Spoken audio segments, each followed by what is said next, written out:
नबी बोले कारो गाये যদি জ্বর হয় সে জ্বরের উপর যদি ধৈর্য ধরে আল্লাহর উপর আফসোস না করে আমার আল্লাহ তার জ্বরের বিনিময়ে গুনাহ মাফ করে দেয় গুনাহ মাফ করে দেয় গুনাহ মাফ করে দেয়। আল্লাহ যখন কাউকে বাঁচাতে চায় তাকে বিপদে ফেলে বুঝবেন আল্লাহ যদি কাউকে বাঁচাইতে চায় বিপদে ফেলে। মনে করেন আপনি রাস্তা দিয়ে হেঁটে যাচ্ছেন পা একটা মশার গেছে ও মারে আল্লাহ পাক ফেরেশতারা বলে যে আমার বান্দার এই ব্যথার কারণে গুনাহ মাফ কর গুনাহ মাফ কর গুনাহ মাফ কর গুনাহ মাফ কর গুনাহ মাফ কর। বান্দা তো বুঝে না, বান্দা বলে যে আল্লাহ আমার পাটাই তুমি ভাঙতে পাইলা। রব বলে যে তুই তো দেখোস নাই, আমি দেখছি তুই গুনার কারণে জাহান্নামে চলবি 10,000 বছর।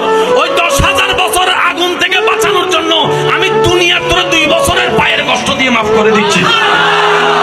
সেজন্য প্রত্যেকটা কষ্ট নিয়ামত, বলেন প্রত্যেকটা কষ্ট, প্রত্যেকটা অভাব, জোরে বলেন প্রত্যেকটা অভাব, প্রত্যেকটা দুঃখ আমাদের কাজ হচ্ছে আল্লাহ শুকরিয়া করে ধৈর্য ধরা, আর দ্বিতীয় কোনো কাজ।